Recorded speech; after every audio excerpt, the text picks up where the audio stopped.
Hoy les traigo Peter Sloterdijk. Para los que nos están mirando, acá lo estoy mostrando en cámara, por ejemplo. Un libro que a mí me gustó mucho de él es Crítica de la razón cínica. Um, pero ha escrito muchísimo. Este es un libro importante, como de unas 800 páginas, filósofo alemán, contemporáneo, en el eje de un montón de controversias, dificilísimo de leer, pero afortunadamente aquí yo he encontrado una entrevista que le hicieron, esto es en el año 2022, así que está bastante actualizada. Mientras tanto puede ser que les haga algún comentario a propósito de él. Me interesó particularmente porque habla de la cuestión de la ira y de la resignación que se han puesto en nuestras sociedades. Además, reflexiona sobre el mundo multipolar, la atracción que todavía genera un debate, el decadente mundo o modo de vida europeo, si quieren, el rol de la filosofía, también incluso el cambio climático, la cuestión de la desconfianza posterior a la pandemia y hay una serie de dudas que a él se le plantean respecto de cómo va a ser el siglo XXI en relación con el modo en que se van a relacionar las potencias, los estados. Así que les voy a leer esta entrevista que salió publicada. Esta es del País, 29 de enero del año 2022, la hizo Berna González Harburg. Es el filósofo alemán, uno de los pensadores más brillantes de su generación, cree que hasta Putin sabe que el modo de vida ruso no tiene ningún encanto, tampoco el chino. Dice, nadie ha superado a Europa, el siglo XXI, asegura, puede ser el de la doma mutua de las potencias. Esa es la bajada de la nota, otro tipo de resumen distinto al que les mencioné yo. Y la nota estrictamente comienza así, dice, añadir un filósofo al menú tan intenso, esto tiene que ver con que justo en España había habido una serie de jornadas y en ese contexto es que lo entrevista, ¿no? Dice, añadir un filósofo al menú tan intenso de esta temporada puede ser tan arriesgado como salpimentar el plato estrella de un gran chef. Pero en el caso de Peter Sloterdijk, ese pensador popular, polémico, brillante, habitual revulsivo contra los lugares comunes, es ingrediente seguro. El plato lo merecerá. El alemán, nacido en Karlsruhe, pero pronunciarlo bien, en 1947, autor de obras que han conmovido el pensamiento como Crítica a la razón cínica o la trilogía Esferas, ha pasado esta semana por Madrid y por Valladolid, invitado por el Foro de la Cultura, en el que han participado 60 ponentes, etcétera, etcétera. Catedrático de Estética y Filosofía en la Escuela Superior de Diseño justamente de su ciudad natal, durante largos años, Sloterdijk es probablemente el filósofo vivo europeo más importante junto a Jürgen Habermas. Es un pensador de enorme imaginación, versátil, mediático, capaz de tocar todos los temas y de meterse en todo tipo de charcos. Son legendarias ya sus polémicas con el propio Habermas y otros coetáneos en torno a temas como la fiscalidad, el feminismo o el estado de bienestar. Enemigo de la corrección política, es un gran heredero de Nietzsche y Heidegger, y en su huida del academicismo y la mirada unívoca y simplista, ha bebido también del gurú Osho, tras sus investigaciones en la India. Así que, como ven, es un personaje bastante ecléctico. Sloterdijk habla despacio, parece cansado y dudoso en un inglés que apoya en palabras francesas, alemanas y hasta españolas, pero cada frase es pura esencia digna de entrar en este gran plato que nos sirve nuestro tiempo. Pregunta ahí la periodista, dice, en Ira y Tiempo, menciona uno de sus libros, dice, usted describe la ira como un motor que impulsa la historia. Dice, ¿qué papel está jugando la ira hoy? Esto fíjense que viene a cuento de lo que está pasando, no solo en Argentina, sino también creo que en España y por supuesto en buena parte del mundo. Dice, la ira surge allí donde se impone la decepción. Y la decepción aumenta cuando las promesas no se cumplen. En la medida en que vivimos en un mundo de promesas y decepciones y en que no hay sociedades políticas que no generen decepciones, la ira siempre estará ahí. Y la alternativa a la decepción es la resignación, que es lo que hay en el este, en Rusia. Rusia está poblada por gente que ha sufrido tales procesos de promesas y decepciones que ya no creen en nada. Son más cínicos, han elegido vivir sus propias vidas y se contentan con que la política no les estorbe demasiado. Es una actitud que no es compatible con la vida en democracia. Esta necesita esperanza, una expectativa de que las cosas mejoren, y si no hay mejora a la vista, la resignación se impondrá. Ahí aparece la palabra cínico de nuevo. Recuerden el libro que les hablaba, se llama Crítica de la razón cínica. Trato de resumirlo en 30 segundos. Ahí Sloterdijk lo que plantea es que hay un cambio del cinismo clásico, que uno puede referenciar en Diógenes, el famoso Diógenes el cínico, que será un cinismo plebeyo, un cinismo rebelde, que justamente se rebelaba o se levantaba contra el poder. Esa famosa, se acordarán de la anécdota de Diógenes y Alejandro, diciéndole a Alejandro, correte que me tapas el sol, ¿no? Y Alejandro supuestamente después diciendo, si yo no fuera Alejandro, quisiera ser como Diógenes, alguien completamente despojado y que justamente pasaba por encima no solo de los poderes, sino también de la cultura, de lo que podamos hoy llamar, si quieren, haciendo el traslado de la corrección política. Ahora, lo que está diciendo Sloterdijk es, bueno, ahora el cinismo cambió de bando. Ahora los poderosos son los cínicos. Y el cinismo aparece y se nos enrostra todo el tiempo a partir de las acciones que hacen los poderosos. Entonces ya no es un cinismo plebeyo, sino es un cinismo que viene de arriba. Antes iba de abajo hacia arriba.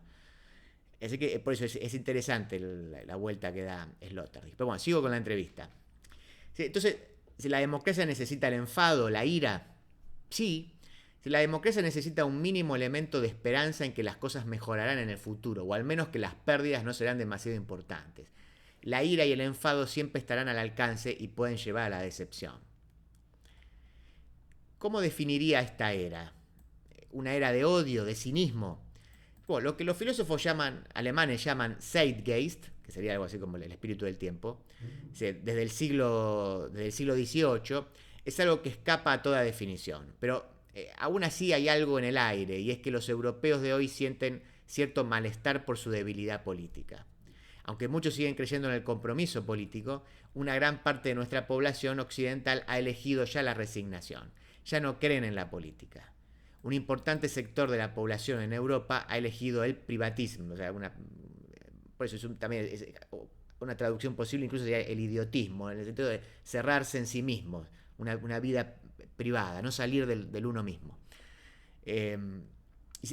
¿Y crece? ¿Es una tendencia? Le pregunta. Bueno, lo relevante es que esto ayuda a los políticos, porque tener enfrente a una población resignada vuelve su trabajo más sencillo. Dice, mirá, si no, Boris Johnson.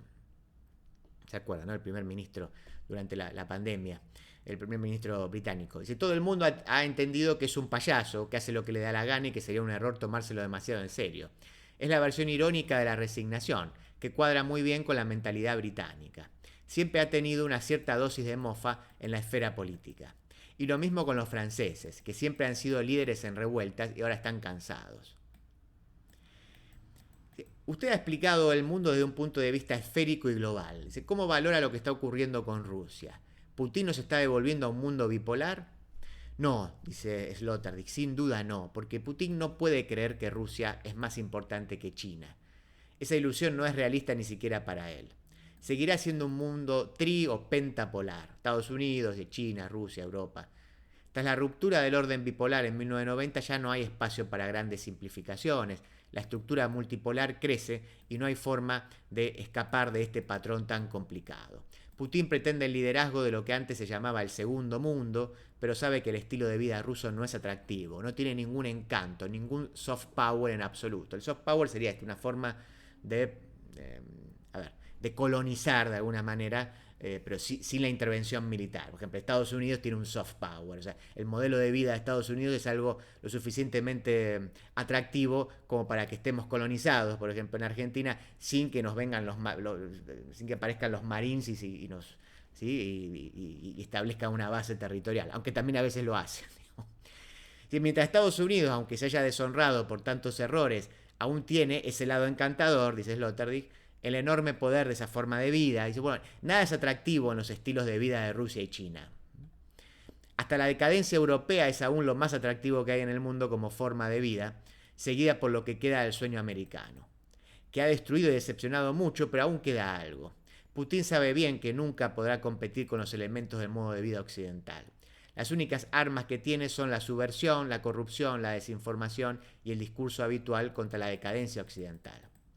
Sobre el aumento de subculturas homosexuales o la falta de voluntad de las mujeres occidentales de tener hijos, que también ocurre allí y eso le preocupa, en 20 años pueden perder 10 millones de habitantes.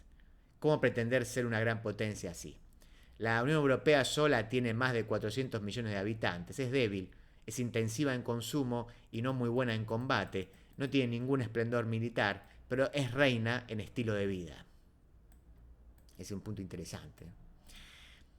Debemos asustarnos, le dice la periodista española. ¿Usted está asustado por los movimientos de Putin en torno a Ucrania? Recuerden la entrevista del año 2022. Dice, no realmente. Le llevo observando 20 años y sé que es capaz de cometer cualquier crimen si le resulta útil, pero ya ha conseguido su objetivo, desestabilizar a Occidente, crear preocupación y demostrar que Rusia aún merece atención por parte del resto de la humanidad, lo que probablemente era su principal objetivo. Seguramente se irá tan pronto como su sed de poder y sus ambiciones sean satisfechos tras algún golpe simbólico. Europa es atractiva, como dice, y atrae una inmigración que sin embargo rechazamos, plantea la periodista. Dice, gente que escapa del cambio climático, de las sequías, ¿cómo resolvemos esto? Bueno, yo agregaría, y no sé si escapan del cambio climático, capaz que escapan de que se están cagando de hambre, pero bueno, eso ya corresponde, es una intervención mía. Sí, bueno, estamos en una gran contradicción.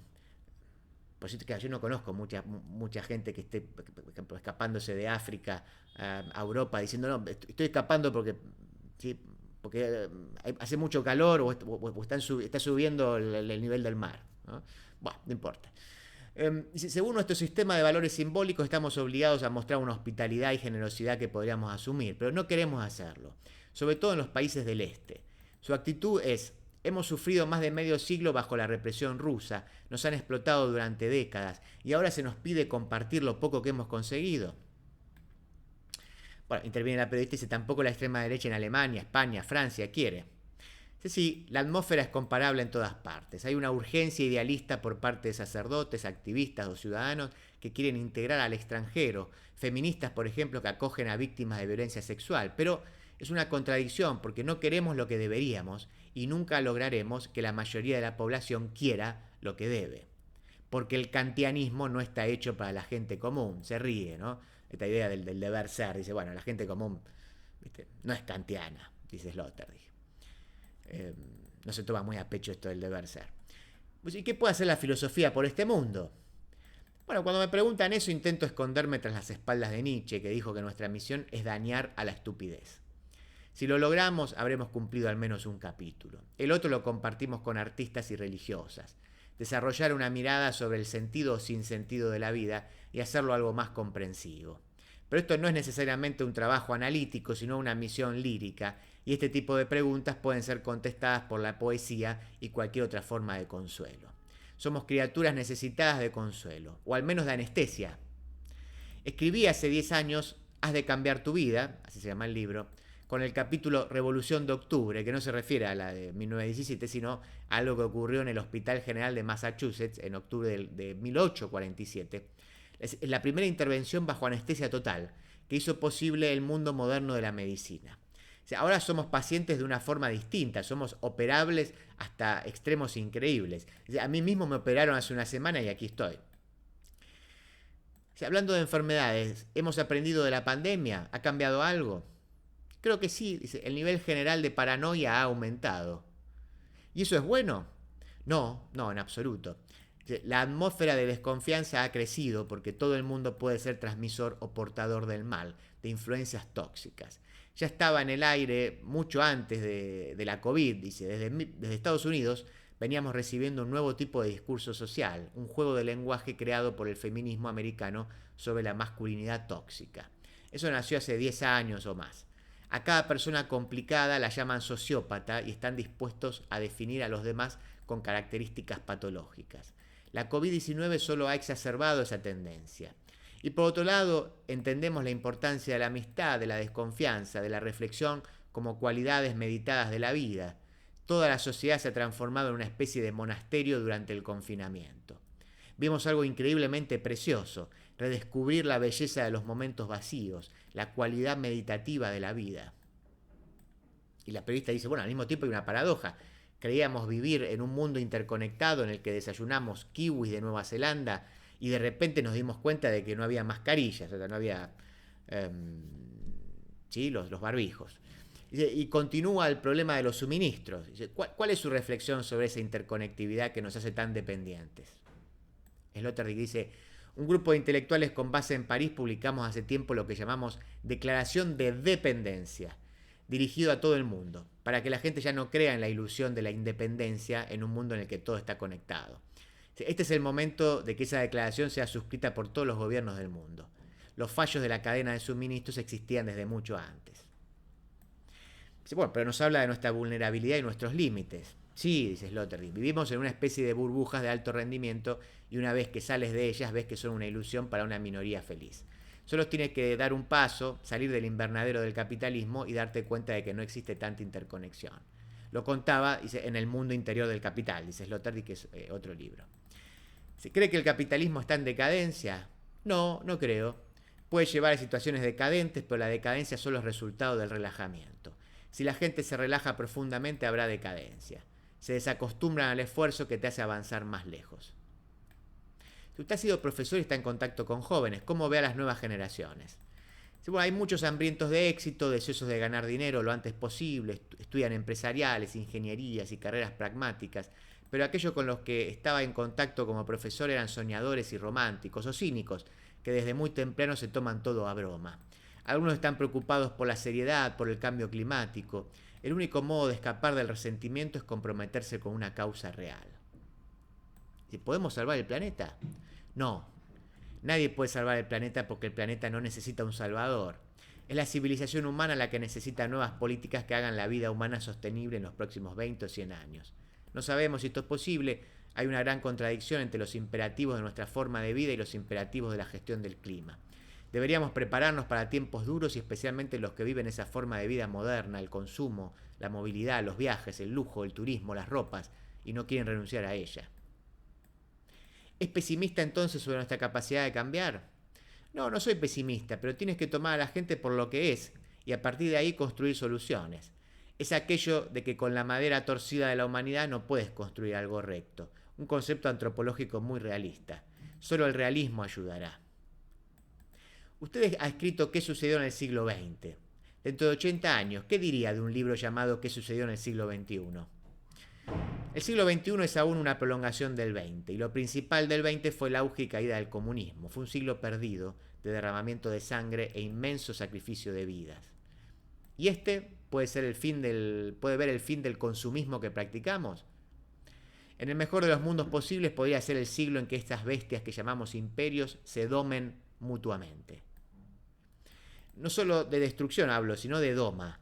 El Estado-nación tiene en su interior un poder civilizador para su población, pero en las relaciones exteriores se sigue comportando como un depredador, como una bestia salvaje. La Tierra es una entidad que soporta 5 o 7 construcciones poderosas de tipo imperial que compiten entre sí fuertemente. Y en el futuro, ya que el bienestar en sentido generoso a largo plazo ya no es una opción, estas deben aprender el arte de la coexistencia y la doma mutua. Una bestia salvaje debe aprender a domarse a sí misma y a las demás. Y eso solo puede ocurrir en tensión intensiva con los demás poderes. Desde el momento en que la Gran Guerra está excluida, el siglo XXI podría convertirse en una época de avance de la civilización, ya que la civilización no ha completado todo su camino porque aún hay un salvaje ahí afuera. Tal vez en 100 años entrevistes a un intelectual que te diga que el siglo XXI fue aún peor que el XX. Espero que no. Esto ha sido entonces Peter Sloterdijk, entrevistado por Berna González Harburg en el año 2022, más precisamente el 29 de enero, para el diario El País.